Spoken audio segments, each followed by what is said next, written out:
क्या सिम्टम्स थे जब आपको ये लगा कि आई एम इन डिप्रेशन? हाँ, देखिए हर चीज़ को नेगेटिव ले जाना, ओके। बेमतलब के रोने लग जाना, सुबह मूड कुछ, दोपहर को कुछ, रात को कुछ, और आपको समझ ही नहीं पड़ती कि आपको पैनिक अटैक्स जो हैं वो क्यों हो रहे हैं। आपको चौबीसों घंटे एक सुस्ती सी नींद का आलम बना रहता है, मगर जब आप सोना चाहते हो तो आपको नींद नहीं आती। हमारा समाज, हमारे रिश्तेदार ऐसे हैं जो उसको रिकग्नाइज और एक्सेप्ट करने ही नहीं देते कि नहीं नहीं ये नहीं हो तेनू सकता, तो डिप्रेशन हो नहीं हो ही सकता नहीं कदे। सकता है, एडा चंगा भला ये वो है, तेनू वहम हो गया। तो उनकी एक बच्ची थी भाई 8-10 साल की, वो जब भी उसने मुझे देखना बहुत मजाक उड़ाना, अरे मोटा आ गया, अरे मोटू आ गया, ये मोटा है वो। मुझे ये लगता है कि अगर जीवन में जो आपका असाइंड जॉब है, जो असाइंड रोल है, जो जीवन आपको मिला है, अगर आप उसको सच्चाई और ऑनेस्टी से जी रहे हो उस जीवन को, तो आपको अलग से राम का नाम लेने की, इवन मेडिटेशन करने की, या माला जपने की, या मंदिर जाने की, मस्जिद जाने की, गुरुद्वारे जाने की, गिरजाघर जाने की कोई ज़रूरत नहीं है। कहाँ है कोविड के बाद, कहाँ है प्ले ग्राउंड्स? किधर है? कोई जाता ही नहीं। ये वाली जनरेशन जो है घर से ही नहीं निकलती, घर से नहीं ये सब कुछ वर्चुअल है। खाना भी खाते हैं तो वीडियो देखते हुए, और हगते भी हैं तो वीडियो देखते हुए।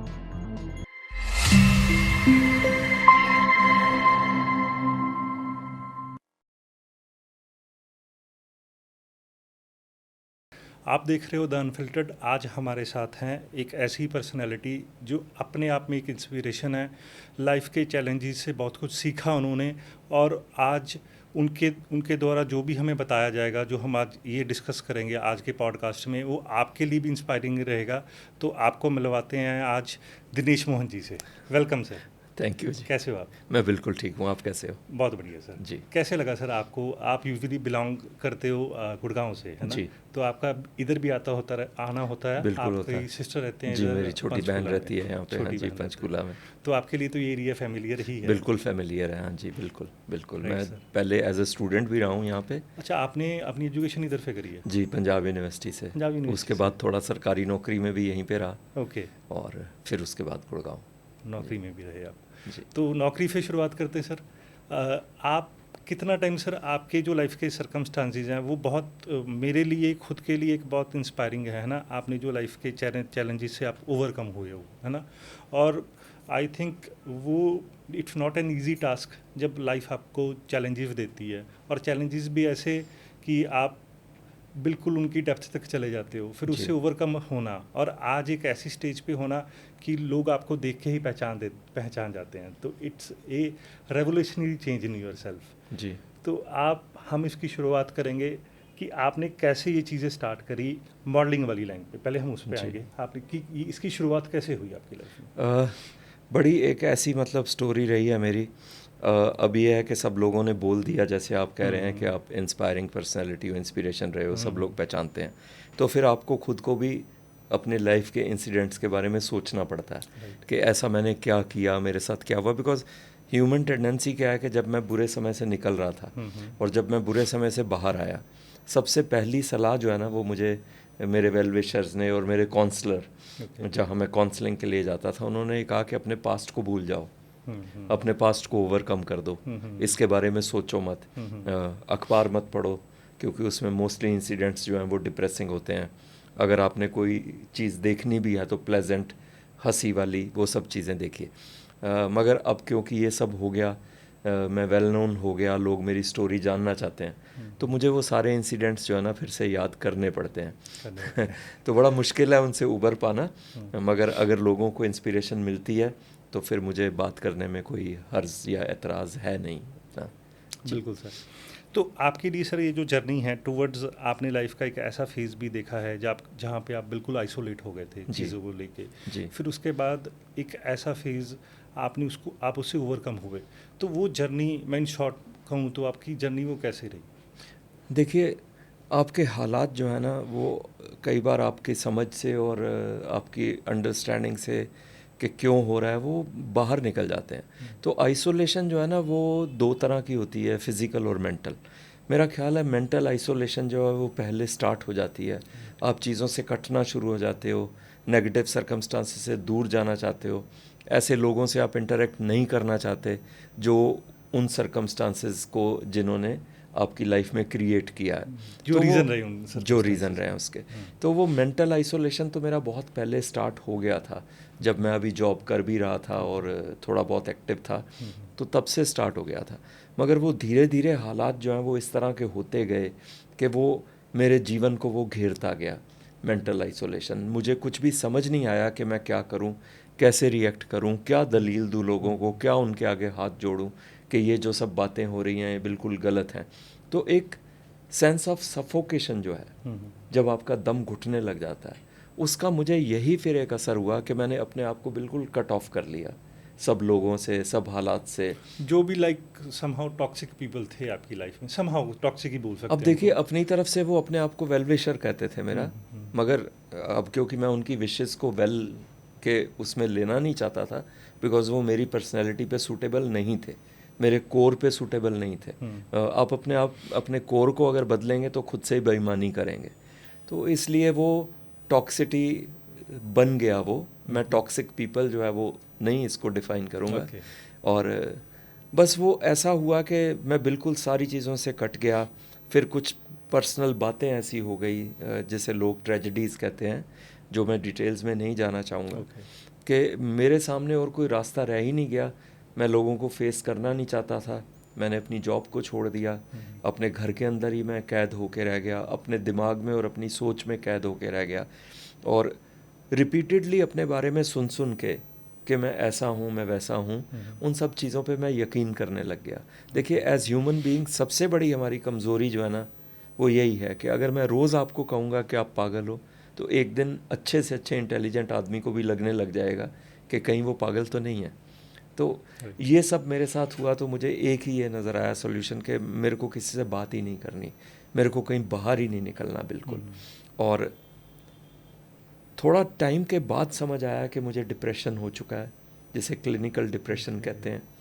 और ये एक बहुत अच्छी बात भी थी और एक बहुत बुरी बात भी थी। हमारी सोसाइटी में डिप्रेशन जो है उसके साथ बहुत स्टिग्मा अटैच्ड है, और लोग उसको नीम पागलपन मानते हैं, जबकि ऐसा कुछ है नहीं। इट्स जस्ट आपके जो दिमाग के केमिकल्स हैं वो बाकी लोगों से आपके हालात की वजह से अलग हो जाते हैं, और उसका ट्रीटमेंट है। अच्छा ये इसलिए था कि मैं इसको बहुत जल्दी रिकग्नाइज़ कर गया, बीइंग एन इंटेलिजेंट पर्सन, के हाँ लगता है कि मैं डिप्रेशन का शिकार हो गया हूँ। तो जब आप इसको एक्सेप्ट करते हो, रिकग्नाइज़ करते हो, तो फिर आप उसके इलाज की तरफ भी बढ़ते हो। मगर उसका असर सबसे गंदा ये हुआ कि मेरी फ़िज़िकल हेल्थ जो है वो अफेक्ट होने लग गई because of my mental due health, to depression. Okay.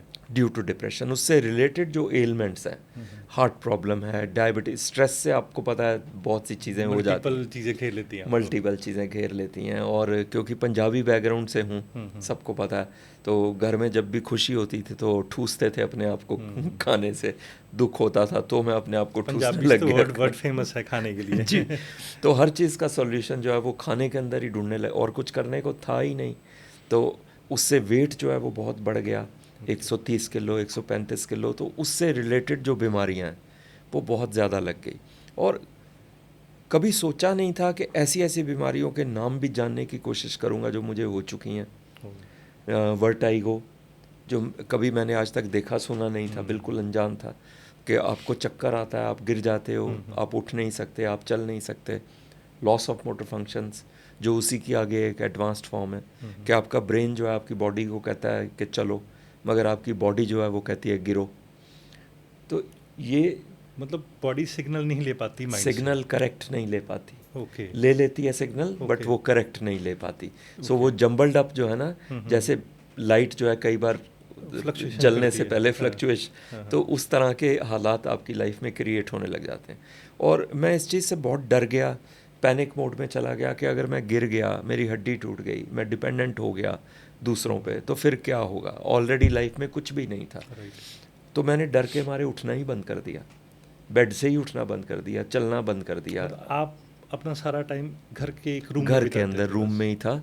बहुत रेयर हो गया बाहर जाना, क्योंकि बहुत पैनिक। देखिए, ड्राइविंग मेरी वन ऑफ फेवरेट एक्टिविटीज़ थी। सब हालात के बीच में मुझे ड्राइव करना बहुत अच्छा लगता था।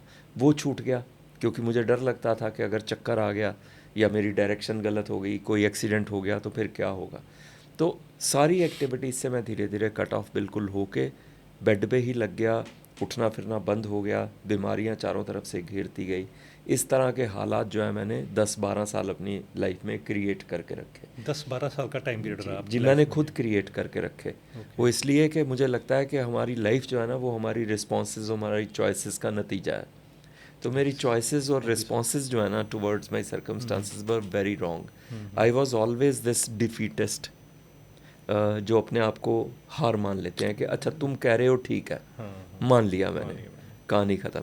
फाइटर और सर्वाइवर वाली स्पिरिट जो है ना वो बहुत लेट मेरे अंदर आई। ओके। जी राइट। तो फिर आपने डिप्रेशन की बात करी, मेरे को लग रहा है बहुत सारे लोग अपनी लाइफ में इस चीज़ को आइडेंटिफाई नहीं कर पाते या एक्सेप्ट नहीं कर पाते कि मेरे को डिप्रेशन है ना। जी। आपको ये चीज़ को रियलाइज करने में कितना टाइम लगा और क्या सिम्टम्स थे जब आपको ये लगा कि I am in depression?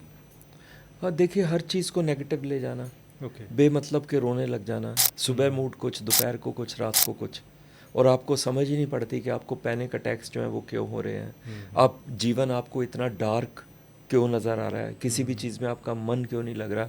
Specially आपको 24 घंटे एक सुस्ती सी नींद का आलम बना रहता है, मगर जब आप सोना चाहते हो तो आपको नींद नहीं आती। तो एक बेचैनी सी जो है वो भर जाती है। और जो लोग डिप्रेशन से सफ़र कर रहे हैं सिर्फ उनका कसूर नहीं है, हमारा समाज, हमारे रिश्तेदार ऐसे हैं जो उसको रिकग्नाइज और एक्सेप्ट करने ही नहीं देते कि नहीं ये नहीं हो सकता, डिप्रेशन हो ही नहीं सकता है, एडा चंगा भला ये वो है, तेनू वहम हो गया, you know this is what people label it कि वहम हो गया और वहम का इलाज नहीं है। सो वो फ्रस्ट्रेशन जो है ना आपके अंदर भरती रहती है। और आई थिंक अगर कोई बंदा इसको एक्सेप्ट कर ले कि मेरे को डिप्रेशन है या I am going through all this, जो भी आपने सिम्टम्स बोले, तो आई थिंक फिर उससे रिकवर इजीली हुआ जा सकता है। इजीली हो जाता है, बट नेक्स्ट स्टेप है कम्युनिकेशन। आपने तो अब मान लिया, मगर अब आपको आपके आसपास जो लोग हैं जो आपकी मदद कर सकते हैं उनको भी तो मनाना है। वो उससे भी बड़ा चैलेंज है। उसमें आपके फैमिली मेंबर्स और आपके जो नियर डियर वंस हैं जो एक्चुअल में बहुत आपके साथ इंपॉर्टेंट रोल प्ले करते हैं। आपके Yes. मित्र जिनसे भी आप इन टच हो, जिनसे भी आपकी बातचीत होती है, जो आपका सर्कल है, तो मैं सबको यही एडवाइस करता हूँ कि आप एक्सप्रेस कीजिए, बताइए आपके मन में क्या है। लोग मजाक उड़ा देंगे, कोई गुस्सा हो जाएगा, कोई आपको साइड पे कर देगा, मगर आप ज़रूर बताते रहिए कि मेरे दिमाग में अभी ये चल रहा है। तो मैंने ये बहुत जल्दी करना स्टार्ट कर दिया कि हाँ मेरे साथ ये हो रहा है, ये हो रहा है। और मेरे आसपास के लोग भी थोड़ा मतलब इरिटेट हो गए, हो जाते हैं, नॉर्मल है, which is normal part of family life के लोग कभी अपने हालात में भी होते हैं, सबकी जॉब्स हैं, फैमिलीज़ हैं, सब कुछ है। मगर ओवरऑल मुझे बहुत ब्रिलियंट जो है सपोर्ट सिस्टम मिला। मेरी बहन, मेरा ब्रदर इन लॉ, मेरे मदर तो ओल्ड थे, अभी भी ओल्ड ही हैं, तो वो थोड़ा इतना ओपनली, और क्योंकि पुराने विचारों के थे, मगर उन्होंने अपनी तरह से उन्होंने भी बहुत सपोर्ट किया, बेस्ट ट्राई करी आप। हाँ जी। तो बस वो सपोर्ट सिस्टम की वजह से जो है ना मैं रिकग्निशन के बाद, एक्सेप्टेंस के बाद इलाज की तरफ बढ़ सका। जी राइट। और ये फिर बहुत रेयर है, मेरे को ऐसा लगता है कि मेजॉरिटी जब भी कोई पर्सन ऐसी किसी ट्रॉमा से गुजरता है ना, और उसके आसपास के जो लोग हैं ना वो मेजॉरिटी उसका मजाक उड़ाते हैं बेसिकली, है ना। Nobody takes you seriously in this world। नहीं लेता है ना, क्योंकि आपके अंदर क्या चल रहा है वो आप ही जानते हो, है ना, आप किस चीज़ों से गो थ्रू हो रहे हो, है ना। और मेरे को लग रहा है अगर लाइफ में कोई ऐसा पर्सन है जो अपने आप के बाद आपको समहाउ जानता है कि आप किस ट्रॉमा से गो थ्रू हो रहे हो, तो इट इज़ अ ब्लेसिंग, है ना। जैसे आपके लिए आपकी सिस्टर, आपका ब्रदर जी, उसी को सोलमेट और एक मतलब अंडरस्टैंडेबल कनेक्शन कहते हैं, वही सोलमेट्स हैं, राइट। वही आपका सहारा है जो आपको कम से कम समझ तो रहे हैं, है ना। मदद तो फिर एक बाद की बात है कि हालात है उनके कर पा रहे हैं नहीं, तो आपको समझ रहे हैं। कम से फैमिली मेंबर्स के अलावा कोई और पर्सन भी रहा आपकी लाइफ में जिसने आपको सपोर्ट किया उस टाइम? नहीं, सैडली ऐसा कुछ नहीं, बिकॉज मैं बिल्कुल कट ऑफ हो चुका था दुनिया से। ओके। बिल्कुल ही कट ऑफ था, मतलब किसी से बात करना, मिलना, कम्युनिकेशन, घर से निकलना वो बंद था। तो यही 3-4 लोग जो हैं, मेरी मदर, मेरी सिस्टर, मेरा ब्रदर इन लॉ, यही मेरी लाइफ में थे, और इन्होंने ही बहुत कुछ झेला और बहुत कुछ मेरे लिए किया भी। जी। तो ये आई थिंक सबसे बड़ी ब्लेसिंग बहुत बड़ी ब्लेसिंग थी, टच वुड, यस, बहुत बड़ी ब्लेसिंग जो, और मैं अपने आप को बहुत खुशकिस्मत मानता हूँ कि चलो कुछ लोग मेरे, बहुत से लोग आए जिन्होंने बहुत मेरे से नफ़रत की बिना किसी मतलब के और मेरी ये हालत कर दी जिसमें मैं था, मगर ये 2-3 लोग ऐसे थे जिन्होंने अनकंडीशनली मुझे समझा, मुझे सपोर्ट किया और मुझे सारा, उन्होंने मुझे जज नहीं किया बिल्कुल भी। नहीं तो these जो लोग हैं वो बहुत जजमेंटल है, वो किसी भी पर्सन की इमेज बना लेते हैं आपसे मिलने से पहले ही, मिलने से पहले ही है ना। और ये कई किताबों में भी लिखा गया है कि मैं जाऊंगा किसी के पास, लोग कहेंगे अच्छा आप विशाल जी को मिले थे, आपने उनका प्रोग्राम किया, मैं कहूँगा अरे यार बहुत बेकार था या बहुत अच्छा था। तो खुद देखे बिना देखे लोग एक इमेज जो है वो फॉर्म कर लेते हैं। तो गॉसिप जो है ना विशाल जी, मेरे हिसाब से it is the most dangerous thing in this world. हम कितना नुकसान किसी का कर रहे हैं। देखो लोग कहते हैं कर्मा, कि मैं किसी की गर्दन पकड़ के उसको जान से मार दूं, उससे भी बुरा है कि मैं उसकी सेल्फ रिस्पेक्ट को अपनी ज़बान से ख़त्म कर दूं। और आई थिंक मेंटली अगर आप किसी पर्सन के माइंड को आप मेंटली हरास कर रहे हो इनडायरेक्ट वे से, चाहे डायरेक्ट वे से नहीं कर रहे जी, आई थिंक ये सबसे ज़्यादा किसी भी पर्सन को एक तरह से टॉर्चर करना है। ये बेसिकली टॉर्चर करना ही जी है। और आपको उठना ही पड़ता है इससे ऊपर, आपको रिकग्नाइज करना पड़ता है कि ये इंडिविजुअल्स जो हैं ये ऐसे ही हैं और ये ऐसे सबके साथ ऐसे ही हैं और ये ऐसे ही करेंगे। So you got to understand their personality. तो बहुत से लोग जो हैं दोस्त बन के, वेल विशर बन के, बाद में जब मैं सक्सेसफुल हो गया जीवन में आए, अभी तक आते हैं, आपको रिकग्नाइज करना पड़ता है कि ये इनका मोटिव जो है वो इंटेंशन अंदर से क्या है। आइडेंटिफाई द पर्सन्स कि ये पर्सन एक्चुअल में मेरी लाइफ में मेरे साथ जेन्युइनली कनेक्टेड है या just in form of sick of. I think जब आप लाइफ में सक्सेस हासिल करते हो तो आपके पास बहुत सारा एक तामझाम खड़ा हो जाता है लोगों का। जी बिल्कुल। और यहाँ जो है ना हिसाब किताब ऐसा ही है विशाल जी के, लोग जो है ना वो एक हाथ से आपको गले लगाएंगे और पीठ पीछे उन्होंने खंजर छुपा रखा होगा। तो उनके सबके अपने एजेंडाज हैं। आप सिर्फ जो हाथ आपको गले लगा रहा है उसी के बारे में बॉदर्ड रहो, बाकी सबको आप इग्नोर कर दो कि ठीक है इट्स देयर कर्मा, वो घूम के उन तक आएगा, दे विल गेट फ्रस्ट्रेटेड। आपको ज़ीरो डिक्लेयर करने वाले जो हैं वो उनके सामने अपने आप हीरो बन के वक्त के साथ आ जाओगे। Yes, I think ignorance is the best reply to anything about. At times आप कंपेल हो जाते हो जवाब देने के लिए, जब लिमिट जो है वो क्रॉस हो जाती है। मगर उसके अलावा इग्नोरेंस इज बिकॉज आपको तरस ही आता है सिर्फ कि जो बोल रहे हैं उनको खुद ही नहीं पता है क्या बोल रहे हैं। ये गॉसिप के शिकार हैं, ये गॉसिप बैग्स हैं जो सिर्फ गॉसिप पे ही जिन्होंने अपना इमेज खड़ा किया है, दूसरों को डाउन करके ये ऊपर गए हैं और बहुत जल्दी गिरेंगे। तो सर आपने जैसे बताया कि आप एक जब इस ट्रॉमेटिक टाइम पीरियड में थे तो लोगों ने आपकी उस सिचुएशन का मजाक उड़ाया है ना जी। तो आपने उस टाइम पीरियड के अंदर जब आपका वेट भी बहुत ज़्यादा गेन हो गया था तो आपने बॉडी शेमिंग को भी फील किया होगा उस टाइम पे? जी बिल्कुल बिल्कुल। बॉडी शेमिंग देखो तब तो मैं घर में ही बंद था, ठीक है ना, तो मुझे इतना रियलाइज़ होता नहीं था। मगर जब मैं ठीक होने की कोशिश कर रहा था और मैंने वेट लॉस जर्नी अपना स्टार्ट कर दिया था, मगर अभी वेट मेरा बहुत एक्सेसिव था, तो तब से मुझे फिर पता लगा कि बॉडी शेमिंग जो है वो किस बला का नाम है। कि आप मेंटली फाइट कर रहे हो, आप जीवन जीना चाहते हो, आप बाहर निकलने की कोशिश कर रहे हो, समाज में जाने की कोशिश कर रहे हो, और यहाँ लोग ऐसे हैं जो आपका हर जगह मजाक उड़ा रहे हैं आपके साइज़ के ऊपर। तो मेरी अपनी लोकेलिटी में मुझे याद है एक फैमिली हुआ करती थी और मैं नीचे सैर करने तब जाना शुरू हो गया था। तो घर में जिस तरह की बातें करते होंगे हर किसी के बारे में, तो उनकी एक बच्ची थी वही 8-10 साल की, वो जब भी उसने मुझे देखना बहुत मजाक उड़ाना, अरे मोटा आ गया, अरे मोटू आ गया, ये मोटा है वो। तो आई यूज टू फील कि यार बच्चों का कोई ऐसा कसूर नहीं है, इट इज़ जो उनके अंदर इनकलकेट जो एनवायरनमेंट किया गया है माँ बाप के द्वारा, पेरेंट्स की वजह से। तो हम जो है ना एक बुलीज़ का समाज हैं, this are recognised, internationally recognised कि हम लोग इंडियंस जो है ना हम बुलीज़ हैं और हम हर किसी की टांग खींचने में, मजाक उड़ाने में, जज करने में एक्सपर्ट्स हैं। जी राइट। तो सर वो जो ट्रांसफॉर्मेशन थी आपकी, तो उस टाइम आपका वेट कितना था और आपने वो कितने टाइम पीरियड में अपना जो एक टारगेट अचीव किया कि मेरे को अब मेरा वेट ये है और मेरे को ये अचीव करना है, तो कितना टाइम लगा और वो जर्नी कैसे रही आपकी?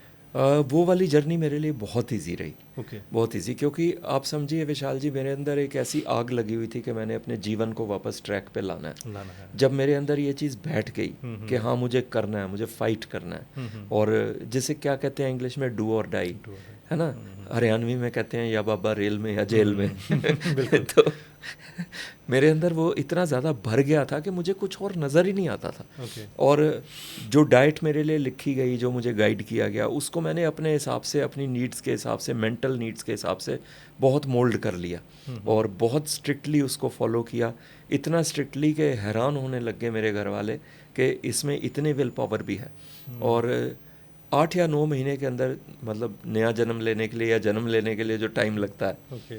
एग्जैक्टली उसी टाइम के अंदर मैंने अराउंड 45-50 केजीज जो है वो लूज़, और इतना 9 months ऑफ टाइम। जी, इतना शिद्दत से लूज़ किया कि मैं 130 से सिर्फ 74 किलो पे आ गया।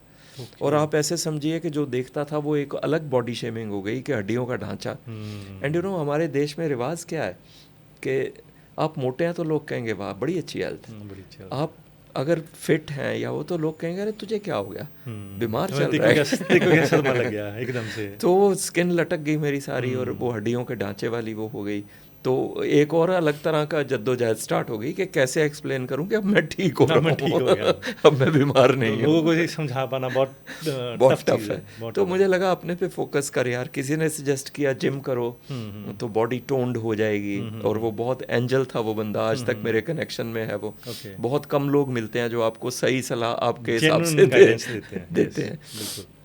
तो जिम ज्वाइन किया, फिर स्विमिंग पूल था, स्विमिंग स्टार्ट करी, और अपने आप को मतलब पुश करता था कि हाँ यहाँ से वहाँ तक पैदल जाना है, जो मेरे लिए बहुत मुश्किल काम था पैदल चलना। देखिए स्विमिंग में तो आप पानी में चले गए, आप कर रहे हो तो कर रहे हो, जिम में आप मशीन्स में बिजी हो, एक मैकेनिकल एक्टिविटी है। सबसे टफ था चलना। तो मैं अपनी गाड़ी पार्क कर देता था और फिर पैदल निकल लेता था कि नहीं मुझे पैदल ही जाना है। और वो बहुत एक ह्यूज टास्क था, रोज़ एक नए ट्रायम्फ की और जीत का एहसास जो है वो मुझे होता था कि अच्छा मैं 100 मीटर, हैप्पीनेस देता है ना, बहुत अलग, मतलब आप इमेजिन नहीं कर सकते। जिस इंसान के दिल में बैठ गया हो कि वो अब कभी चल नहीं पाएगा, एक सपना बन गया था चलना, और वो चल पा रहा है, तो बहुत अच्छा लगता था। आप जब सर ये डिप्रेशन वाली टाइम पीरियड से निकल रहे थे, ये बहुत डिप्रेशन हो गया, बट कोई ना, ये एक लास्ट मैं जो पूछना चाहता हूँ आपसे, तो एक हमें उस टाइम पे एक स्पार्क चाहिए होता है, एक मोटिवेशन चाहिए होता है, या एक हमें कुछ ऐसी चीज़ चाहिए होती है जो हमें एनकरेज करे कि भाई तू ऐसा नहीं था, तू ऐसा क्यों बन गया, इससे बाहर निकल। तो आपकी लाइफ में वो कौन सा ऐसा एलिमेंट था जिसने आपको उससे बाहर निकलने में हेल्प आउट करी? वो क्या इंसिडेंट था ऐसा? इंसिडेंट तो खैर छोटे छोटे बहुत से थे, मेजर इंसिडेंट्स भी थे। मेरे ब्रदर इन लॉ ने बहुत कोशिश करी, बहुत समझाया, और उसकी बातों का धीरे धीरे मेरे पे असर हो गया। मेरी सिस्टर जो है वो साइलेंटली सपोर्ट करती थी मेरे डाइट के मामले में, और मुझे खुश रखने के मामले में, मेरे साथ बैठना बात करना। बट मेन सपोर्ट मेरे ब्रदर इन लॉ करा कि वो समझाता था मुझे, और बहुत फोर्स के साथ समझा। उसको पता था कि उसकी बात मैं सुनता हूँ, आज तक पता है उसको इस बात का। तो वो समझाता रहता था मुझे कि आप ऐसे करो वैसे करो। और सबसे बड़ा फैक्टर जो है ना वो मेरे दिमाग में ये था कि सब लोग मेरे बारे में एक बनाई हुई मनगढ़ंत कहानी जानते हैं, और अगर मुझे उस कहानी से निकलना है तो मुझे अपना सच जो है, तो एक होता है ना कि वो टाइम उनका था और ये टाइम मेरा है, वो वाली फीलिंग मेरे दिमाग में आ गई कि अब भी अगर मैं बोलूँगा नहीं और डरता रहूँगा और चुप रहूँगा तो फिर हालात कभी सुधरने वाले नहीं हैं। तो इसलिए फिर मैंने अपने सच के बारे में बोलना जो है ना, खुद को बताना शुरू किया कि भाई जो तू अपने अंदर ले रहा है, सब चीज़ों को इंटरनलाइज कर रहा है, वो तेरा तो कसूर था ही नहीं। अपने आप को जब आप एनालाइज करते हो तो मैंने जाना कि मैं सेंस ऑफ गिल्ट जो है उसको लेके क्यों बैठा हूँ। मेरे जीवन में जो भी हुआ उसमें मेरा तो 1% भी रोल नहीं था, है ना। कंसेंट की जहाँ तक बात है, आप समाज के लिए बहुत कुछ करने के लिए आप यस कर देते हो कि ठीक है जीवन ऐसा होना चाहिए, नौकरी है, परिवार है, माँ बाप से ऐसे रिलेशन होने चाहिए, मगर वो किस डायरेक्शन में जाते हैं वो आप अपने अंदर उसको कब तक लेते रहेंगे। सो जब मैंने इंटरनलाइज करना बंद कर दिया, खुद को दोषी मानना बंद कर दिया, तब से जीवन जो है वो सुधरने लग गया। मैं अपने आप को डिस्पैशनेटली एनालाइज करने लग गया और अपने सच के बारे में पूरी हिम्मत से बात करने लग गया। This is the most inspiring thing, है ना, कि जब आप चीज़ों को एक्सेप्ट करते हो कि this is me and these are my circumstances life के, राइट। और मेरे को अपने लिए जीना अब, है ना? जी तो आई थिंक लाइफ में फिर ट्रांसफॉर्मेशन होती है उसके बाद, बिल्कुल होती है है, ना? बिल्कुल होती है। समय को गंवाना नहीं चाहिए। आपको आपकी लाइफ आपके लिए मिली है, ना कि दूसरों के हिसाब से जीने के लिए, या दूसरों को प्लीज़ करने के लिए, दूसरों को जिसमें प्लीज़ ज़्यादातर करने। और लोग उस टाइम निकाल देते करो, हैं। प्लीज़ करो, अगर दूसरे भी आपको प्लीज़ कर रहे हाँ, हैं, वो इक्वल इफ़ है इट्स अ अगर दोनों म्यूचुअल तरफ गिव से। एंड टेक, तो यस, करो, वो म्यूचुअल तो गिव एंड जीवन ही उसी पे टेक। चल यस, रहा है। Yes, yes. मगर वो दूसरों को प्लीज़ करने के चक्कर में खुद को मार गलतफ़हमियों में लो, कई बार बंदे की लाइफ निकल जाती है सारी। खुश फहमियों में। खुश फहमियाँ, ये गलत फहमियाँ नहीं है। तो सर लाइफ में मेरे को ऐसे लगता है कि ये सारे सर्कमस्टांसिस हैं जो हमारे, है ना, वो हमारी लाइफ को डिफाइन करते हैं। जी जैसे आपकी लाइफ में भी, हम उसकी डिटेल में नहीं जाएंगे, बट आपकी लाइफ में भी ऐसे ऐसे सर्कमस्टांसिस रहे, है ना, जिन्होंने आपकी लाइफ को डिफाइन किया, है ना, जी इन इन इन द वे जैसी भी वो थी वो जी लाइफ, है ना। तो वो सर्कमस्टांसिस में आपको ऐसे लगता है कि हमारा खुद का भी कुछ हद तक कंसेंट होता है उस वो सारी सिचुएशन बनने में, या ऐसे इसको समझें हम कि हम टाइम पे कई बार रिएक्ट नहीं करते पाते चीज़ों को, एग्जैक्टली हम ये सोचते हैं कि भाई कोई ना चलने दो, हो जाएगा ठीक, कोई ना चलने दो, और वो किसी दिन फिर बस्ट आउट हो जाती हैं चीज़ें। बस्ट आउट हो जाती है। एग्जैक्टली यही हुआ मेरे साथ भी। मुझे लगता था कि नहीं चलो ठीक है, हालात सुधर जाएंगे, तू अपना बेस्ट देता रहे, तू अपनी तरफ से ऑनेस्ट रहे, लगा रहे, कोई बात नहीं, ठीक है, होता है ऐसे। मगर आपकी बात बिल्कुल सही है। जब आप टाइम पे रिएक्ट नहीं करते तो बहुत सी चीज़ें जो हैं बिगड़ जाती हैं। सबसे बड़ी यही बिगड़ती है कि आपका टाइम आपके हाथ से निकल जाता है। है, तो yes। मैंने अपना प्राइम ऑफ लाइफ जिसे कहते हैं, अपनी यूथ, वो सारी इसी जद्दोजहद में बिताई कि शायद चीज़ें सुधर जाएं। और उसका नतीजा ये निकला कि जवानी तो गई, साथ सेहत भी ले गई, साथ पैसा भी ले गई, और इज़्ज़त भी ले गई, और बहुत कुछ ले गई। तो फिर मुझे लगा कि अब समय इतना सा ही बचा। जब मैं 55-57 साल पे, जब मुझे इन सारी चीज़ों से मैं Realization बाहर हुई आया, आपकी, हाँ। तो लोग कहते हैं कि उस टाइम पे आप राम का नाम लो, आप रिटायर हो जाओ, आप घर पे बैठ जाओ, आप 55-56-57 साल के हो। मुझे लगा कि मुझे इतने लंबे टाइम के बाद अपना जीवन जो है वो वापस मिला है, तो मैं क्यों ना उसको उसी पॉइंट से शुरू करूं जिस पॉइंट पे मैंने उसको खोना शुरू किया खोना था। शुरू किया था, हाँ। तो इसलिए फिर मेरे अंदर वो जोश, वो उत्साह जो है वो भर गया। मैं जीने लग गया, बाहर जाने लग गया, घूमने लग गया, लोगों से बात करने लग गया, रैंडमली कनेक्ट करने लग गया लोगों के साथ, शॉपिंग करने लग गया, मूवीज़ देखने लग गया, किताबें पढ़ने लग गया। तो जो कुछ भी मैंने लूज़ जो कुछ किया करने था, में आपको मज़ा आता था वो सारी जी, चीज़ें आप ट्रैवल करने लग गया, हाँ। वो सब मैंने फिर पूरे जोश के साथ किया। और of course the next question is going to be कि मैं मॉडल और एक्टर कैसे बना। Yes, obviously. क्योंकि वो एक मेरी जर्नी का पार्ट। तो मेरे फिजियोथेरेपिस्ट ने सजेस्ट किया कि सर आपकी पर्सनैलिटी जो है वो मेरे देखते देखते साल 6 महीने में इतनी बदल गई है कि आप जो लिफ्ट में आने से डरते थे ऊपर मेरे पास क्लिनिक में, अब आप सीढ़ियाँ जो है 4th फ्लोर पे भाग के चढ़ जाते हो, और मैं देखता रहता हूँ कि हाँ ये वही वाला इंसान है।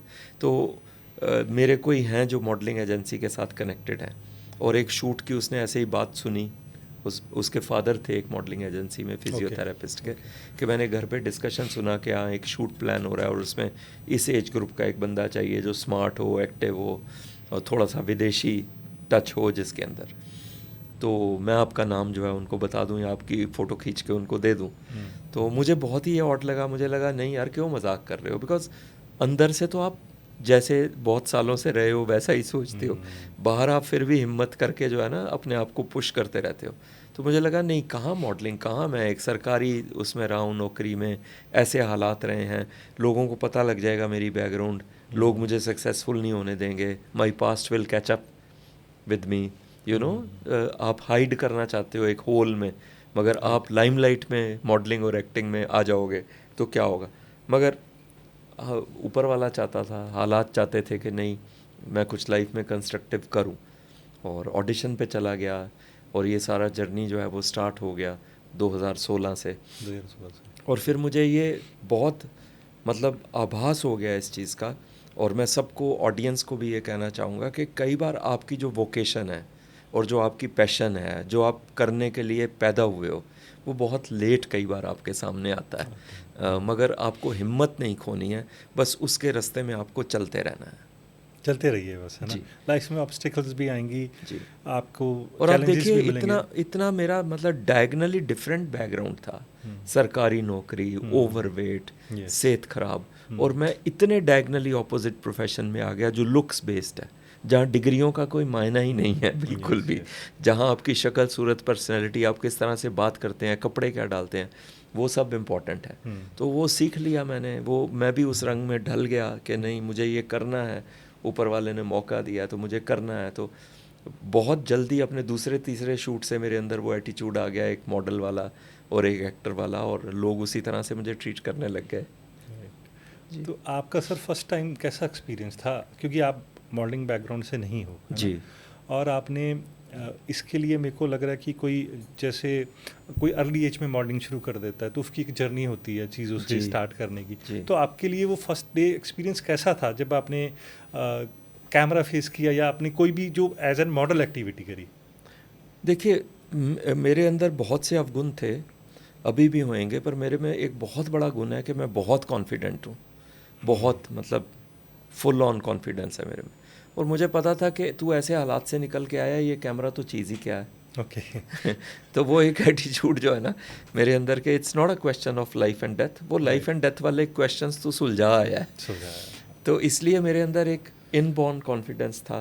कैमरे ने मुझे बिल्कुल भी विचलित, नर्वस या मतलब मेरे धड़कन भी नहीं बढ़ाई हार्ट की, एंड बहुत कंफर्टेबल। और पहले शूट से ही सब लोगों को लगा कि यार ये तो जैसे यही करता है वो 10-12 साल से, ये इंसान झूठ बोल रहा है कि इसका ये फर्स्ट शूट है, because he is so confident. लोग मानते नहीं थे इस बात को। बड़े बड़े फोटोग्राफर्स नहीं मानते थे कि आपको ऑलरेडी एंगल्स पता हैं, लाइट्स पता हैं, सब कुछ पता है। क्योंकि जब आपका कनेक्शन दिल से हो जाता है ना अपने प्रोफेशन के साथ, बिल्कुल। और आप उसको प्रोफेशन भी नहीं, एक बहुत उससे भी एक बड़ी चीज़ मानने लग जाते हो। मेरे लिए ये फिर से जीने का एक ज़रिया था। दिस वाज समथिंग जिसने मुझे दोबारा जन्म दिया। ये लाइन जो है कहने सुनने को लोगों के लिए बहुत बेकार लाइन है। लोग इसको लच्चर कहते हैं, इसको सुपरफ्लुअस कहते हैं, इसमें ये होता है वो होता है, पार्टीज़ हैं, ड्रग्स हैं, ये वो। मगर मेरे लिए जो है ना it was like a temple, because मैं जानता था कि मैं क्या कर रहा हूँ और मुझे इस प्रोफेशन ने क्या दिया है। आज तक लोग बोलते हैं, but I have continue to treat my profession as my god till date, और इसीलिए इतना सक्सेसफुल मैं स्पिरिट है सर जो हाँ, आपको यहाँ तक ले आई है। जी। मैं इसको पैसे का या टाइम पास करने का ज़रिया बिल्कुल भी नहीं मानता, बिल्कुल भी नहीं मानता। This is my life, I love to do this, ये मुझे जीवन देता है। जी। आपको लाइफ एनर्जी मिलती है इससे? 101%। Okay, right.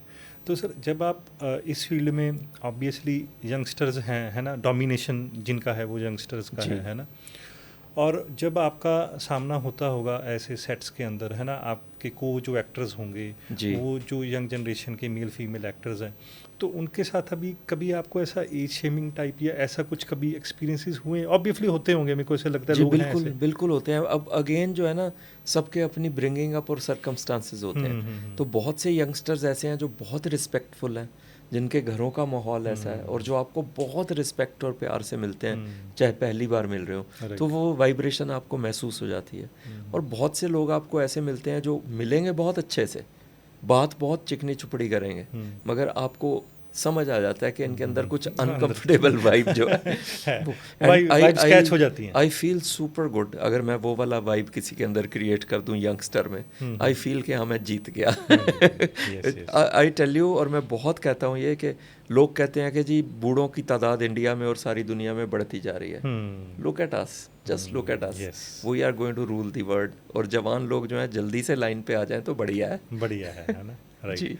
तो सर आपको जो ये हमने पहले भी डिस्कस किया इस बारे में कि जैसे वो एज, आपको ऐसे लग रहा है कि एज कोई बैरियर नहीं है चीज़ों को करने की? बिल्कुल भी नहीं है ना, बिल्कुल भी नहीं। हम लोग एक माइंडसेट बना लेते हैं अपनी, जब जिस एज ग्रुप में हम होते हैं कि अब हम इस एज ग्रुप में बनवा दिया जाता है, सोसाइटी थोप दिया जाता है जी, राइट। और मेरे को ऐसा लग रहा है कि age is not an barrier to do anything in life. Anything, of course anything. लोग बंजी जंपिंग करते हैं, राइट। 90 में बर्थडे पे एक लेडी को उसकी फैमिली ने बंजी जंपिंग गिफ्ट किया और उसने किया बिंदास। पूरा it is you create your own barriers ना, और बैरियर्स जो है वो समाज की देन है, इंसान की देन नहीं है बिल्कुल भी। हम समाज में हमने बहुत से ऐसे ढकोसले खड़े कर रखे हैं, और देखिए परिवर्तन आता है और वही लोग याद रह जाते हैं जो उस परिवर्तन को लाने में मदद करते हैं। So I was the first grey model in India. Okay जी बिल्कुल, मेरे से पहले किसी ने हिम्मत नहीं की थी कि बाल रंगे बिना जो है कैमरे के आगे आ जाए, और फिर मैंने दाढ़ी भी बढ़ा लिया और वो भी सफ़ेद है, और मुझे कोई इसमें संकोच नहीं होता है बताने में कि मैं 65 साल का हूँ। I want to prove to this world के 65 साल के लोग ऐसे लग सकते हैं, और क्यों ना लगें, और हम अच्छे कपड़े क्यों ना डालें, हम फटी हुई जीन्स क्यों ना डालें, हम जो है शर्टलेस क्यों ना घूमें। सारी चीज़ें जो हैं वो जवानों के लिए, आपको जवानी भी दिया भगवान ने और आप मज़े भी सारे लेना चाहते हो। तो जाते हुए शेर की छलांग जो है ना वो सबसे ऊंची होती है। So I call myself the sunset man, कि जीवन की शाम में ही मेरा दिन चढ़ा है, तो मैं जीऊँगा, जो करना है कर लो। Right sir, good sir. ये इंस्पिरेशंस जो है मेरे ख्याल से जो लोग आपको इस टाइम देख रहे होंगे है ना, उनके लिए ये एक बहुत बड़ा एक इंस्पिरेशंस एंड मोटिवेशन है कि आप अगर कुछ करना चाहो तो उसके लिए आपके जो सर्कमस्टांसिस है ना, आपको उससे ओवरकम आना पड़ेगा, ओवरकम होना पड़ेगा, और आप लाइफ में जो अचीव करना चाहते हो आप कर सकते हो। सर सारी महान कहानियाँ जो हैं वो ऐसे ही लोगों ने लिखी हैं, जो अपने हालात से ऊपर उठे हैं, वही कैरेक्टर्स हमें हमेशा याद रहे हैं। लोग कैसे कैसे गांव से निकल के आईएएस टॉप किया है, आपके सामने डाटा है सारा, किस किस तरह से हालात से उलझ के एक रिक्शा चलाने वाले के बेटे ने आईआईटी क्रैक किया, ये सब स्टोरीज़ हैं। जब तक आप अपनी स्ट्रगल और सर्कमस्टांसेस से ऊपर नहीं उठेंगे तब तक आप में वो शाइन जो है वो बात, और दुनिया कैसे आपकी तरफ देखेगी, है ना। तो हालात से हार के तो बहुत से लोग जी रहे हैं, बस एक पॉइंट पे स्टार्ट हुए, एक पॉइंट पे ख़त्म हो जाएंगे, मगर बीच में भागेंगे कब वो एक क्वेश्चन है हर इंसान को अपने आप से ज़रूर पूछना चाहिए, और हालात से ऊपर उठो, हालात से ऊपर उठो। सबके हालात ख़राब हैं, सबके, अंबानीज के भी खराब होंगे, मेरे भी खराब हैं, आपके भी खराब। चैलेंजेस हैं सर, मैं इनको मानता हूँ कि इट्स लाइफ चैलेंजेस, और हर किसी की लाइफ में वो चैलेंजेस की फॉर्म अलग अलग है, बट है हर किसी की लाइफ में challenges। बिल्कुल है। लोग नेल्सन मंडेला जैसे लोग जो है सारी उम्र कैद रह के भी इतना शाइन अपने अंदर ले आए, समाज को एक डायरेक्शन में ले गए, तो ये सब तो ऐसे ही है। तो सर बीइंग एन मॉडल के बाद आपने एक्टिंग भी करी है जी, और एक्टिंग भी ऐसे नहीं कि एक स्टार्टअप किया कि कोई कुछ भी मिला कर लिया, आपने सलमान खान के साथ एक पिक्चर करी है ना, भारत मूवी है ना जी। तो उसका एक्सपीरियंस कैसे था, आपको वो पिक्चर कैसे मिली, और आपको जब ये पता लगा कि you are doing a movie with Salman Khan, तो आपके अंदर क्या रिएक्शंस थे, क्या फीलिंग थी? नहीं, मुझे हर पिक्चर का बिल्कुल याद है उसके बाद भी कि मुझे वो कैसे मिले, कब फ़ोन कॉल आया, मैं कहाँ बैठा था, मेरे आसपास का माहौल कैसा था, वो सब चीज़ें मेरे दिमाग में छपी हुई हैं। तो मैं अपने घर में ही था और शाम का टाइम था, मैं सोने की तैयारी कर रहा था जब मुकेश छाबरा जी के यहाँ से मुझे कॉल आया बॉम्बे से कि जी एक छोटा सा रोल है बिल्कुल, और पर वो स्टोरी एग्जैक्ट वर्ड मुझे याद है, वो मुझे पता भी तभी पड़ा कि it is important to the narrative. Narrative तो मुझे ये टर्म्स भी नहीं पता क्योंकि एक्टिंग में था नहीं, तो मैंने झट से गूगल पे चेक किया कि what is important to the narrative, कि इसका मतलब क्या होता है, इसका मतलब क्या है। तो ये समझ आया कि आप चाहे पर्दे पे दिखाई ना दें, मगर आपका असर जो है वो उस फिल्म की कहानी पे है।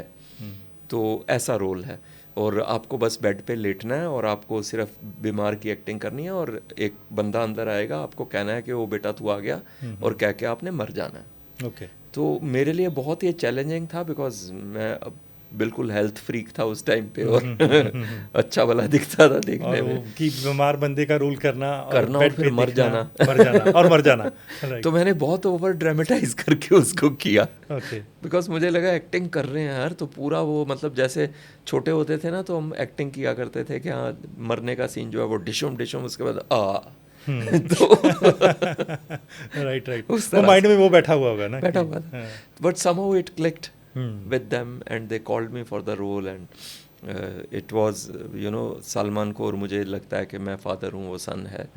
वो सारी स्टोरी जो है उस मूवी की ये थी कि वो अपने फादर को ढूंढ रहा है, तो वो इम्पोर्टेंट टू द नैरेटिव हो गया कि एक इंसान पहला जो उसके सामने आया कि ये मेरा फादर हो सकता है, वो मैं था। वाक़ई। And it was an emotional scene, और मेरे अपने पर्सनल सर्कमस्टांसिस की वजह से मुझे ग्लिसरीन वगैरह की ज़रूरत ही नहीं पड़ी, ओह! और वो मूड जो है, और विंटर्स थी और डार्क था और ग्रे था और बारिश आ रही थी जब ये सीन शूट चल रहा था इसका, 15-16 दिन शूट चला इसका। तो वो सारे सर्कमस्टांसिस जो हैं उसने वो अच्छा सीन करवा दिया मेरे से। हो गया जी। वही। और इसके बाद आपने एक मराठी मूवी भी करी, मराठी मूवी करी है आपने? नहीं, मराठी नहीं, मैंने मलयालम की इसके ओके, बाद, ओके। और तमिल की दरबार, जो हिंदी में भी डब दरबार, होके यस। अभी तक वो रजनीकांत के साथ। रजनीकांत जी के साथ, सर हाँ, रजनीकांत के रजनीकांत साथ बोलना चाहिए उनको, जी, सॉरी। हाँ, जी। राइट, राइट, और मलयालम की जावेद जाफरी जी के साथ, जो जावेद कि जाफरी अपने के आप में साथ। बहुत बड़ा नाम है। और बट मेरी वही बीमारी है सबसे बड़ी, मैं किसी के आगे कभी विचलित हुआ ही नहीं आज तक। जो मुझे बोलना है, जैसे मुझे करना है, मैं करता रहा हूँ, और सबसे खुल के बात करता हूँ। अच्छी बात है सर ये। और अभी इसके बाद फिर एक्टिंग वाली अगर मैं फील्ड की बात करता जी। हूँ, ये आपने हर एक 3-4 रीजनल लैंग्वेजेस में आपने काम कर लिया, जी। नेशनल लैंग्वेज में भी जी। काम कर लिया है ना। अभी इसके बाद क्या लोग कहाँ आह, देखेंगे आपको? फिल्म्स की अगर मैं बात करता हूँ। मैंने कभी भी कुछ, आप मेरी स्टोरी से समझ ही गए होंगे कि कुछ भी प्लान किया ही नहीं कभी भी, रैंडमली सब कुछ होता गया। और अगर मैं plan, I have taken this as a habit कि मुझे फ्यूचर का ना सोचना है ना प्लान करना है, जिधर नदी का बहाव ले जाएगा उसमें अच्छे से तैरना मुझे आता है, तो वो मैं करता रहूँगा। So there is no planning, अभी तक कोई प्लानिंग नहीं है। जो भी ऑफर्स आ रही हैं, जो भी बातचीत हो रही है, जैसे भी हो रहा है, जो मेरी किस्मत में होगा वो हो जाएगा, जो नहीं होगा फॉरगेट इट, और भी अच्छी बात है। हाँ सर, वो आई थिंक अपॉर्चुनिटीज़ तो जी। लाइफ में इंसान के पास आती रहती जी, है आप ना। ये देखिए ना, एक इंसान जो रोहतक में born and brought up, Haryana के छोटे से शहर में, वो सिल्वर स्क्रीन तक पहुंच गया, और पहुंच गया। इंटरनेशनली रैंप वॉक में कर रहा हूँ मैं, लंदन में जाके फैशन वीक कराया, इंडिया में तो कर ही रहा हूँ काम, और दुबई हो आया, जिसके पास कभी पासपोर्ट होने की उम्मीद भी नहीं थी, तो आप देख लीजिए। राइट। सर इसके साथ साथ आप एक ब्रांड भी एंडोर्स करते हो है ना। जी। तो उसके बारे में थोड़ा बताइए कि वो क्या है और कैसे आप उसे प्रमोट करते हो, क्या क्या है वो ब्रांड, बेसिकली है क्या? जी, सब लोग मुझे कहते थे कि आप बड़े यूनिक कपड़े डालते हो और बहुत ट्रेंडी कपड़े डालते हो, जो ट्रेंड अभी इंडिया में आए भी नहीं होते, वो आपकी पर्सनैलिटी पे पहले नज़र आ जाते हैं, तो हम कहाँ से ये कपड़े ले सकते हैं। ओके। सो मैंने अपनी टीम से बात की कि यार इधर उधर के लोगों को मैं एंडोर्स कर रहा हूँ, उनका फ़ायदा करवा रहा हूँ सबका, तो वाई नॉट कि हम अपना ही एक ब्रांड।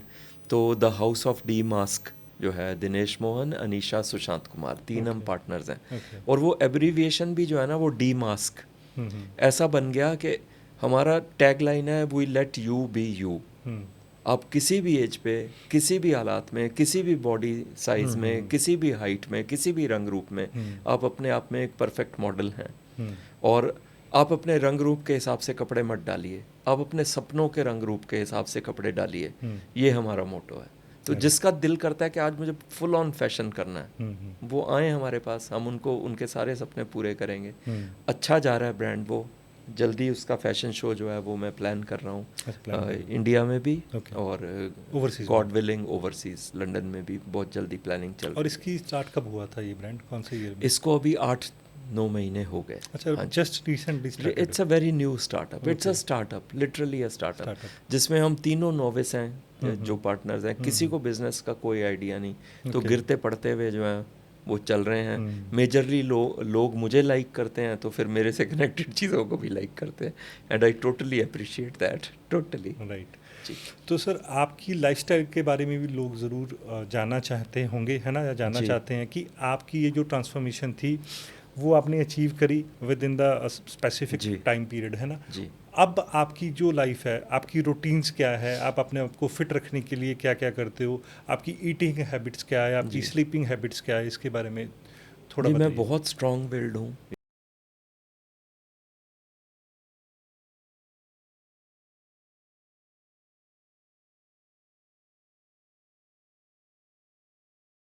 और मुझे कोई भी मेरे फिटनेस रिजीम से या मेरी डाइट से हटा नहीं सकता, अनलेस के कुछ ऐसे ही सर्कमस्टांसेस कोई इमरजेंसी ना हो। हाँ जी।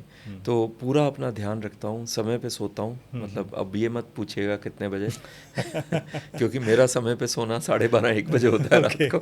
समय पे उठता हूँ और मेरी नींद 5:30 बजे खुल जाती है। 5:30 आप बिल्कुल उठ ही जी, जाते हैं। 4-5 घंटे की नींद मेरे लिए बहुत है। Okay. और बहुत अच्छी है, और बहुत डीप स्लीप सोता हूँ। अपनी डाइट का बहुत ध्यान रखता हूँ, एक्सरसाइज का बहुत ध्यान रखता हूँ, चाहे मैं कहीं पे भी हूँ। अब जो मेरी एरोबिक एक्टिविटीज़ हैं या जो वेट ट्रेनिंग की एक्टिविटीज़ हैं, उनको मैं बिल्कुल कायम रखता हूँ। डिसिप्लिन्ड हूँ, बहुत पंक्चुअल हूँ, कहीं पे भी आज तक तो लेट हुआ नहीं, और कोई इरादा नहीं है लेट होने का। तो मुझे लगता है आपकी हैबिट्स जो है ना, वो आपके जीवन को पूरी शेप देती हैं कि आप किस डायरेक्शन में जा रहे हैं। Right sir. और एक चीज़ सर मुझे ये लगती है कि मोटिवेशन के साथ साथ इंसान की लाइफ में जब तक डिसिप्लिन नहीं आता, जी तो आप चीज़ों को उस वे से कैरी नहीं कर सकते। आई बिल्कुल। Think discipline is most important part. मैं माइंड से स्टार्ट होता मोटिवेशन है। तो एक चिंगारी है हाँ, सिर्फ आपको बिल्कुल। आपके अंदर ज़ील लाने के लिए, जी, है ना। उसके बाद डिसिप्लिन बहुत इंपॉर्टेंट पार्ट है बहुत आपके ज़रूरी है। लिए। डिसिप्लिन कितना मायने रखता है लाइफ बहुत मायने रखता है। It's 100% of my life. में? ओके। मैं टेम्पटेशंस को कभी गिव इन नहीं करता, चाहे वो किसी भी तरह की हो। मैं अपने ट्रैक से ऑफ जो है ना, आप मुझे कभी पाएंगे नहीं कि मैं ट्रैक से ऑफ हूँ। कि I am a full time model and an actor, okay. And बस उस डायरेक्शन में जो भी उसके लिए ज़रूरी है वो सब कर रहा हूँ। जो भी मेरे प्रोफेशन को, मेरे करियर को, मेरी पैशन को बढ़ाएगा, वो सारी एक्टिविटीज़ कर रहा हूँ। जो उसको कम करेगा, ऐसी किसी एक्टिविटी की तरफ मैं उस डायरेक्शन में देखता भी नहीं। I don't party, I don't drink, I don't smoke, I don't eat non veg. That is another एक और मेरे बारे में जो चीज़ लोगों को बहुत कम पता है। और मैं स्पिरिचुअली बहुत ग्राउंडेड हूँ, बहुत ही ग्राउंडेड हूँ। मुझे सब चीज़ों की सच्चाई जो है, फेम की, पैसे की, शोहरत की, दौलत की, रिश्तों की, सबकी सच्चाई मुझे पता है। तो उस हिसाब से मैं लाइफ में आगे बढ़ता हूँ। तो ये सर लाइफ एस्पेक्ट जितने भी हैं, इसके बाद जो स्पिरिचुअलिज्म बोलूँ मैं आपको, आपके लिए स्पिरिचुअलिज्म क्या है? आप उसको कैसे लाइफ के अंदर एक्सपीरियंस करते हो, है ना? तो उसके बारे में ज़रूर जानना जी, चाहूँगा। सिंपल से वर्ड्स में बहुत ट्रोलिंग होती है मेरी, मेरे प्रोफाइल के ऊपर, राम का नाम ले, कब्र में पैर लटके हुए हैं, बूढ़ी घोड़ी लाल लगाम, whatever that means, I don't know what that means. Right. तो मुझे ये लगता है कि अगर जीवन में जो आपका असाइंड जॉब है, जो असाइंड रोल है, जो जीवन आपको मिला है, अगर आप उसको सच्चाई और ऑनेस्टी से जी रहे हो उस जीवन को, तो आपको अलग से राम का नाम लेने की, इवन मेडिटेशन करने की, या माला जपने की, या मंदिर जाने की, मस्जिद जाने की, गुरुद्वारे जाने की, गिरजाघर जाने की कोई ज़रूरत नहीं है। बिकॉज जो जीवन आपको दिया है उसको आप अप्रिशिएट कर रहे हो, ग्रेटिट्यूड है आप में। आप सुबह शाम भगवान को कह रहे हो कि जो मुझे दिया है बहुत बढ़िया दिया है। और अनकॉन्शियसली अगर आपके दिमाग में ग्रेटिट्यूड चलता रहे, बिना ज़ुबान पे आए, आपके एक्शंस में झलकता है, तो ये बहुत बहुत बड़ा पाठ और पूजा है। मुझे बैठ के सब काम छोड़ के नाम जपने की कोई ज़रूरत है नहीं, बिकॉज मेरा नाम जपना जो है वो मेरा काम है। मुझे भगवान कर्म ही ने पूजा है आपके लिए, जी तो उसके अंदर मॉडल और एक्टर बनाया, सब कुछ उसी हिसाब से कर रहा हूँ राइट। लाइफ में। वो किसी को अच्छा लगे या बुरा लगे, मुझे पता है, मेरे ऊपर वाले को पता है। मैं अपने शौक के लिए तो कर नहीं रहा। Right. This the life that has been given to me. Right. और मैंने आपके बारे में जितना पढ़ा है ना, आप डॉक्टर ब्रायन की एक बुक है, जी। मैनी लाइफ्स मैनी जी, मास्टर्स, है ना। बिल्कुल। तो आपके ऊपर उसका बहुत बड़ा इम्पैक्ट है उस जी, बुक का, है ना। जी। उसने आपको एक डायरेक्शन दी है लाइफ में। जी। तो इसको आप थोड़ा डिटेल में बताइए कि ये स्पिरिचुअलिज्म वाला जो पार्ट है आपकी जी। लाइफ के अंदर, ये कैसे डिफाइन हुआ, और आज आपके लिए प्रेजेंट मोमेंट के अंदर इन सब चीज़ों की क्या वैल्यू है?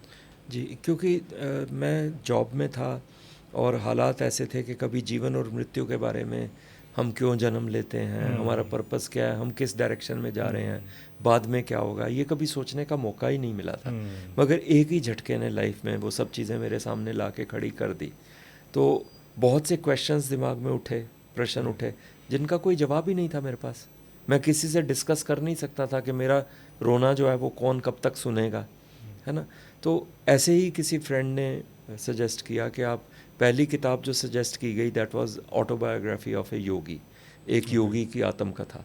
स्वामी योगानंद जी की बेस्ट सेलिंग बुक है वो दुनिया में आज तक की। और वो पढ़ते ही मुझे लगा कि हाँ, मुझे बहुत से क्वेश्चंस का जवाब जो है वो मिल गया। जिन चीज़ों को हम रोते हैं वो कुदरत के नियम हैं, उनसे ऊपर बड़े बड़े संत और महात्मा भी नहीं हुए, अवतार भी नहीं हुए, तो फिर मैं तो चीज़ ही क्या था। तो वहाँ से एक सिलसिला जो है वो स्टार्ट हुआ, बहुत सी किताबें पढ़ी। अभी तक मेरे घर में बहुत बड़ी लाइब्रेरी है स्पिरिचुअल बुक्स की, Okay. जिसमें डॉक्टर ब्रायन वीस, रिस्पेक्टेड डॉक्टर ब्रायन वीस की सारी कलेक्शन मेरे पास है। और फिर उनके इंस्टीट्यूट से मैं इतना इन चीज़ों में चला गया कि मुझे एक कोर्स करने का भी मौका मिला, और मैं certified hypnotherapist, past life regression अच्छा, स्पेशलिस्ट बन गया। okay. और मॉडल बनने से पहले मैंने वो प्रैक्टिस स्टार्ट की। और मगर उसका नेगेटिव जो है वो असर ये हुआ कि मैं अपनी स्टोरी को बहुत रिविज़िट करता था। जो भी मेरे पास आते थे अपनी कहानी लेके दुख भरी, उसका असर, एक वो क्लिनजिंग का जो प्रोसेस है वो मेरे से हो नहीं पाता था। तो मैंने भगवान को अपने मन में, आप बात करते हैं, तो मैंने कहा कि यार अगर उसमें से निकालने के लिए फिर उसी में ही डालना था तो ये सारी मैंने किताबें तुम्हारी पढ़ी क्यों और उसके यकीन मानिए विद इन अ वीक मुझे ये मॉडलिंग और ये ऑफ़र आने लग गए कि ओके तू दुनियावी चीज़ मांग रहा है ना, तो अब ले बेटा, अब ग्लैमर में जा अब इनसे फाइट करके अपने आप को कैसे रोकेगा तू सो ये तो ये आपका रहा, ये वाला पार्ट भी है ना स्पिरिचुअलिज्म वाला जी। तो आपके लिए लाइफ के अंदर सर मेरे को ऐसा लग रहा है कि हम लोग जो हैं, हम लोग ना अच्छा बुरा ये चीज़ों में बहुत पड़ जाते हैं जी। कि ये चीज़ मेरे लिए अच्छी है, ये चीज़ मेरे लिए बुरी है। मेरे को ऐसे लगता है कि अच्छा या बुरा ऐसी कोई चीज़ नहीं है, इट्स ऑल अबाउट आपका लाइफ में पर्सपेक्टिव क्या है चीज़ों को लेके, है ना। जी बिल्कुल। हो सकता है आपके लिए कोई चीज़ गलत हो, मेरे वे में हो सकता है वो चीज़ ठीक हो। मैं जो चीज़ लीगली गलत है उनको मैं एक साइड पे कर रहा हूँ। जी, I am correct. Just taking human behaviour की बात की कर रहे बात हैं कर आप। रहा जी हूँ मैं, है बिल्कुल ना? सही बात है, जजमेंट्स की बात कर रहे हैं आप। देखिए हर 10 किलोमीटर 20 किलोमीटर पे तो भाषा बदल जाती है, वेशभूषा बदल जाती है, सोचने का नज़रिया बदल जाता है। तो फिर सच अच्छा और बुरा है क्या? आपके लिए जो चीज़ बहुत गलत है वो किसी के लिए लाइफ गिविंग चीज़ है ना, और किसी के लिए जो बहुत लाइफ गिविंग चीज़ है वो आपके लिए बहुत गलत हो सकती है। और आप कब तक अपने आप को अपने दायरे के अंदर बांधे रखेंगे? स्पिरिचुअलिटी का सबसे बड़ा पर्पज़ ये है, आपके लिए जो ठीक है उसको आप करो, बिंदास करो, मगर दूसरों को उसी बिहेवियर के बेसिस पे गलत क्यों डिक्लेयर कर रहे हो? वो भी वही कर रहे हैं जो उनके लिए सही है, तो उनको करने दो। और अगर वो लीगल और सोसाइटी के दायरे में है तो बढ़िया है ना। हम कितना जज करते हैं लोगों को। मेरे फटी हुई जीन्स के ऊपर ये जो मैंने एक शूट के लिए लगाया नेल आर्ट, उसके ऊपर आप देखिए क्या गालियाँ पड़ रही हैं उस पर सोशल मीडिया पे, और मुझे जवाब देना बड़ा अच्छा लगता है तो आप इस चीज़ को कैसे लेते हो, इस टर्म को जो सोशल मीडिया पे लोग? देखिए सर, सेंस ऑफ ह्यूमर के बिना जीवन कुछ नहीं है। अगर आप इंटरनलाइज करते रहोगे, आप रोने लग जाओगे, तो फिर तो रोने के हज़ारों बहाने हैं। अब मुझे किसी ने गलत बोला है, जब मैं उसको फ़नी वे में लेता हूँ या जवाब देता हूँ, तो मुझे मेरा वो रिवेंज जो है वो वहीं मिल जाता है। तो यू फील सेटिस्फाइड? तो I am not that kind of celebrity. मैं वैसे तो खुद को भी सेलिब्रिटी मानता ही नहीं हूँ, बट मैं वैसी पर्सनैलिटी नहीं हूँ जो इग्नोर करो तो थप्पड़ खाते रहो सारी उम्र। ये मेरा सोशल मीडिया है, ये मेरी पोस्ट है, इस पे आप मुझे गालियाँ दोगे 4 खाओगे, और मेरी गाली जो है वो इतनी बिलो द बेल्ट लगती है जाके कि आप तड़पते रहोगे फिर। ठीक है सर, क्योंकि आपका सोशल मीडिया आप किसी को इनवाइट नहीं कर रहे हो, है ना, कि बिल्कुल भी नहीं। I don't believe in followers and all. मैं अपनी खुशी के लिए डाल रहा हूँ जो भी डाल रहा हूँ। आप फॉलोइंग बढ़ रही है ऊपर वाले की, आपको जो ठीक लगता है आप कर रहे हो। जी बिल्कुल, है ना, बिल्कुल। तो according to very honest, there is nothing fake on my social media. I can challenge anybody जो ये बोले कि बंदा बोल कुछ रहा है मगर इसके विचार कुछ और है। यही मेरी सक्सेस का सबसे बड़ा नतीजा है। मैं जो हूँ वो हूँ सोशल मीडिया पे। मुझे फेक करना या कहानी गढ़ना या इमेज बनाना जो है वो बिल्कुल भी नहीं आता। तभी तो जो बक रहा है उसको मैं भी बक देता हूँ। ओके तो लोगों ने आज जैसे आजकल इमेजिनरी वर्ड बना रखा है सोशल मीडिया को, वो एक अनदर डिस्कशन है। बट अगर हम ब्रीफ में इस चीज़ की बात करें तो वो इमेजिनरी वर्ड जो लोगों ने बना रखा है सोशल मीडिया पे, मेरे फॉलोअर्स इतने हो गए, है ना, और मेरे मिलियंस में फॉलोअर चले गए, बीमार पड़ोगे तो आएंगे वो दवाई देने। वही सर, कोई पूछेगा भी नहीं आपको। वो तभी मैंने वही 4-5 लोग आपके घर वाले, आप क्लोज फ्रेंड्स, वही आपके काम आएंगे। फॉलोइंग का क्या मायना है? क्या मायना है? It means nothing, just nothing. तो life should be in practical way. In a practical way. आप इंस्टाग्राम आपके प्रोफेशन में अगर कंड्यूसिव है, आपकी पर्सनैलिटी में कंड्यूसिव है, तो ज़रूर उसको कीजिए। सोशल मीडिया अगर आपके काम आ रहा है तो ज़रूर कीजिए। अगर आप सोशल मीडिया के काम आ रहे हो तो फिर क्या फ़ायदा उसको करने का? ह्यूज डिफरेंस है ना। आप गुलाम मत ना बनो, गुलामी छोड़ो ना। आप मालिक बनो टेक्नोलॉजी के। सोशल मीडिया आपको समझ होनी चाहिए कि अब ऑन करना है और अब ऑफ करना है। अगर वो ऑन ही रहे और आपको समझ ही नहीं कि वो ऑफ कब करना है, तो फिर तो आप गुलाम हो गए। वही सर, अभी रिसेंट एक केस स्टडीज़ मैं पढ़ रहा था, तो उसमें ये कि एवरेज जो एक एज ग्रुप 20 टू 45 ईयर्स का जो एज ग्रुप है, उसमें सर पर डे लोग जो स्क्रीन टाइम है इन बिटवीन 2 टू 4 आवर्स, मतलब Everywhere. हम अपने 24 घंटे जो हमें मिलते हैं उसमें से हम 2 से 4 घंटे उस चीज़ के ऊपर ये स्पेंड कर रहे डाटा हैं। तो आपने एवरेज बता दिया। Average, sir, लोग average. 8-8 9-9 घंटे स्पेंड कर रहे हैं। कर रहे हैं फिर, है एक ना? 12 साल के बच्चे को उसकी माँ ने फ़ोन नहीं दिया, तो आप देखिए वो रील आ रही है इंस्टाग्राम पे, उसने क्या तहस नहस किया घर को, जो 12 साल के बच्चे से आप उम्मीद भी नहीं कर सकते। एक एक चीज़ का उसने टुकड़ा कर दिया। जबकि बच्चों की ये एज प्लेग्राउंड्स में गेम्स खेलने की होनी चाहिए, तो और आजकल playgrounds है पेरेंट्स ही ने नहीं। उनको फ़ोन पकड़ा है दिया, ही भाई नहीं। बैठा रहे बस। कहाँ है कोविड के बाद, कहाँ है प्लेग्राउंड्स? किधर है? कोई जाता ही नहीं। ये वाली जनरेशन जो है घर से ही नहीं निकलती। घर से नहीं ये निकलती। सब कुछ वर्चुअल है। खाना भी खाते हैं तो वीडियो देखते हुए, वीडियो और हगते भी हैं तो वीडियो देखते हुए। तो ये तो ऐसे ही है, सोशल मीडिया है। तो आपको नहीं लगता फिर ये it's very alarming sign for human society? For the younger generation it's extremely alarming. एक बच्ची ने जो है 7th फ्लोर से कूद के जान दे दिया है as part of a game, virtual game. और ये तो एज पेरेंट्स और एज सोसाइटी आपका फ़र्ज़ बनता है कि आप थोड़ा सा उनके सामने एग्जाम्पल सेट करें। और जब कंट्राडिक्शन हमारी अपनी पर्सनैलिटी में हो, हम कहें कि बेटा झूठ नहीं बोलना, और पलट के हम झूठ बोल दें, तो फिर रेगुलेशन जो है वो पेरेंट्स के हाथ में है। और आई थिंक बच्चे जो है नियरली जो 5 साल से पहले की एज है, तो बच्चे उस टाइम जो घर में इन्वायरमेंट देखते हैं, पेरेंट्स का बिहेवियर या जो भी घर का माहौल है, वो अडॉप्ट करते हैं उन चीज़ों को। बिल्कुल एग्जैक्टली। और देखिए मैं एक बड़ी मतलब इसमें बेसिक सी एग्जांपल दूंगा आपको कि बच्चे जो हैं वो सरकमस्टांसेस का नतीजा है।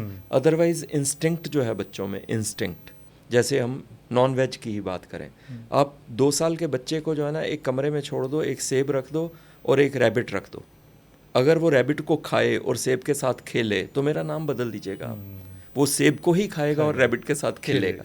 सो जो लोग कहते हैं कि नहीं जी हम जन्म से जो हैं, हम पिछले जन्मों से हम एज सर्वाइवर्स हम मीट ईटर्स हैं, बकवास करते हैं। So sorry for the meat eaters, so sorry. कोई ना सर, आई थिंक मेरे को लग रहा है ये ईटिंग्स के ऊपर एक बहुत लंबी डिस्कशन हो सकती है, वो हम फिर किसी दिन ज़रूर करेंगे, है ना। तो अभी के लिए हम आपकी जो लाइफ जर्नी है ना, वो लाइफ जर्नी में आपके बहुत उतराव चढ़ाव रहे लाइफ में, है ना जी। आपने बहुत सारे हाई फेजेस भी देखे हैं पहले, मतलब आप डिप्रेशन में जाने से पहले भी, है ना। फिर वो एक टाइम पीरियड था, आप डॉर्मेंट वाली एज में चले गए, फिर उसके बाद उससे आपकी वापसी हुई, और अब आप एक ऐसे मुकाम पे हो कि लोग आपको पहचानते हैं, है ना, आपके नाम को जानते हैं, है ना, आपके साथ सेल्फी खिंचवाते होंगे लोग जब आप कहीं जाते होंगे, है ना। तो आपको